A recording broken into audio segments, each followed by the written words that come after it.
morning, everybody. It's coming here live from the chapel over here on an early Saturday morning. And I wanted to just share something this week that I'm really passionate about. And I never thought I'd be sharing this on a video, especially devotional, but I thought it led into an interesting conversation, and that is this, obviously last weekend we had our 4th of July weekend, and we had a really interesting conversation I did with my oldest children about the founding of our country. And what I told them is that I have always been a real student of history. To me, it's one of the great proofs of not only God's existence, but God's hand over our country. I have a hard time not believing in a providential God when you look at how our country was founded. It took an absolute miracle for this country to survive. I mean, liberty could have died in the cradle in so many instances, in so many circumstances, and yet it didn't. It survived. And one of the historians that I've looked to for years, maybe many of you know his work, is Joseph Ellis, who has written extensively about the founding fathers, about the founding of our country, about the American Revolution. I've listened to about every book he's written. In fact, I think I've listened to every book he's written. And when he talks about the founding fathers, he just says, again, he's actually made the argument, he actually believes it actually causes you to believe in a benevolent God when you begin to look at how God seemed to arrange these incredible human beings all at the same time in history. And I remember this because George Washington's first cabinet. I mean, George Washington was probably the greatest of everybody. And if you go down the list, think about this. People who impacted people. You got Benjamin Franklin, who was probably the wisest of everybody. You have James Madison, who's probably the most politically astute. You have John Adams, who was probably the most well-read. You have Thomas Jefferson. Of course, these guys are on his cabinet. You have Thomas Jefferson, who's the most intellectually sophisticated. And then to polish it off with everybody is Alexander Hamilton, who I think is probably one of the smartest people in history. And years ago, I was given a book, probably 2005, 2006, by an author named Ron Chernow. Actually, it wasn't given to, it was gifted to me to listen to through Audible. And I listened to the book by Ron Chernow on Alexander Hamilton, and I was absolutely just blown away. Because one of my favorite founding fathers has always been Ben Franklin, but the other two, one of them is I think, really well unknown. And it's Benjamin Rush, who was a doctor and a very, very, very strong Christian, who lived out his faith in a way that it has impacted medicine for history. It's changed how we approach medicine in this country because of Benjamin Rush. But the other one that I think that, well, I don't think not so now, but 15 years ago when I'd had this conversation with people, is Alexander Hamilton, who, by the way, maybe many of you don't know, was a committed believer and became so much more near the end of his life, which is why I was so drawn to him. Because just to give you an example of just how great he was when in George Washington's first administration, he was trying to figure out the political and the financial system for our country. And so he basically handed it off to Hamilton.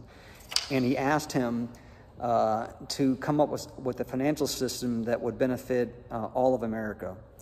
And so Hamilton basically locks himself away in a closet for basically 2 weeks. And at the end of those 2 weeks, he comes out with the greatest financial system in world history, the financial system that we still have today. Capitalism, the national banks, acquiring a debt, all these things that changed the face of history. And now, I've been biggest defender of Hamilton. In fact, when there was talk of getting rid of him on the $10 bill, I went absolutely ballistic. I go, you cannot get rid of this man. So you can imagine my excitement when I heard years ago that Lin-Manuel Miranda was creating a play that was going to play on Broadway, and who basically presented the life of Alexander Hamilton. And what has been amazing about that, many of you know, when Miranda made that play, it has become a cultural phenomenon. It's suddenly made Hamilton cool. And I got very defensive when I used to talk, especially with the younger generation, with kids in their teens, early 20s, who would talk about Hamilton. And I go, Hamilton's mine. I liked him before he was cool. But now, I have never seen the play. And I never got a chance to because I never had the money, first of all, to go to Broadway or see him in any other venue. Now it's playing all over the world. But finally the other day, it came out on Disney. Disney put it out, and I saw it, and I watched it. And I've got to say, rarely do things live up to the hype. And I was very skeptical, thinking they're going to present this with hip-hop, and I thought it was going to be cheesy. It's one of the greatest things I've ever seen. And what I love about what Miranda did, I think did so well, and he did it in a secular form, but he did it in a way where near the very end, and I heard Tim Tebow talk about this at Passion, I've certainly seen this, I've talked to some other people about it, is that it really presented the life of Hamilton in a way. It showed his flaws, it showed his greatness, but the thing I loved the most was it's a story about sin and forgiveness and redemption. Near the very end of his life, many of you know his story. You can get online and read about it, obviously. He's one of the most famous founding fathers. He had a very public affair with another woman, devastated his wife. He very publicly repented over it and apologized, and it caused a huge rift between him and his wife. All this going on in public, people who used that, his failure, to basically kill his career and political ambitions. But the thing that really grabs you, and I think Miranda does a great job in telling this in the play, was it showed when he lost his own son. And believe it or not, it's one of the great ironies, is that he lost his own son in a duel. His son was killed in those duels they used to do back at the time, the same thing that killed his father. And it absolutely devastated his mother and Hamilton himself, and yet it brought them back together. And it caused him to start going back to church. His faith became real again to him. And he decided near the very end of his life he was going to make a difference, not just politically, but he was going to make a difference with his life counting.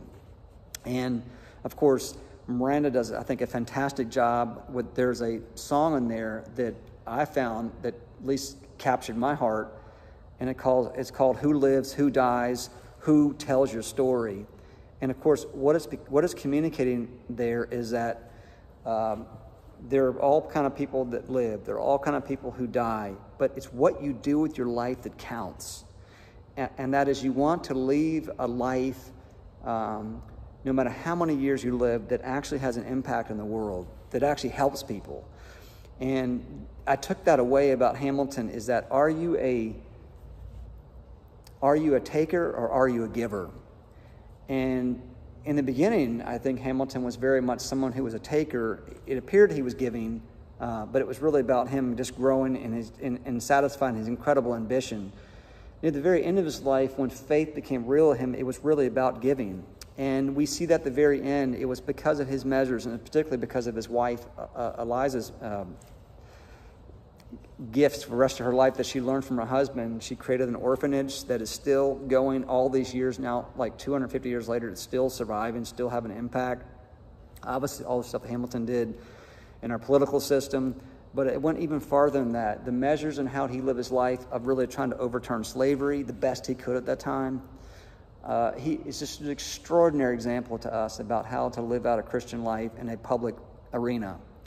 And I find that really striking right now with everything going on in our country, with my life in ministry, about making every second count. That who lives, who dies, who tells your story. You can write your story today, wherever you are. Even this little tiny corner of the world, this little tiny place we call Bluffton, you and I can make a difference. That God has called us to do something great, to be better, to do something special. And although Hamilton has now survived down through the centuries, that's not the message I took away from the play Hamilton. It's about making a difference where you are. Sin, forgiveness, redemption, and making every second count. So I don't know if you're going to get a chance to see it. It's a 2.5-hour play. It's playing on Disney+. My plan is to watch it with our children and Lisa. I watched it, and I was incredibly moved. It's just an absolute masterpiece. And which surprised me because I thought it's not going to live up to the hype. How's hearing rap going to work with the Founding Father? And what Miranda does is just absolutely stunning. And it's the reason why so many people are talking about it here. I think he started it over 10 years ago. So anyway, you may not be able to get a chance to see it. You can certainly get online and read about it. But I just want to share something that I'm passionate about, something that's had me thinking this last week after I saw it, and just want to communicate that with you. I hope you all are doing well. I pray for you every day. I miss seeing you as always. I keep saying that, but how much I miss you. I love seeing some of you out in church again, and hope I continue to see you. Just know I'm praying for you. I look forward to seeing you again, and I'll see you soon. God bless. Take care. Bye-bye.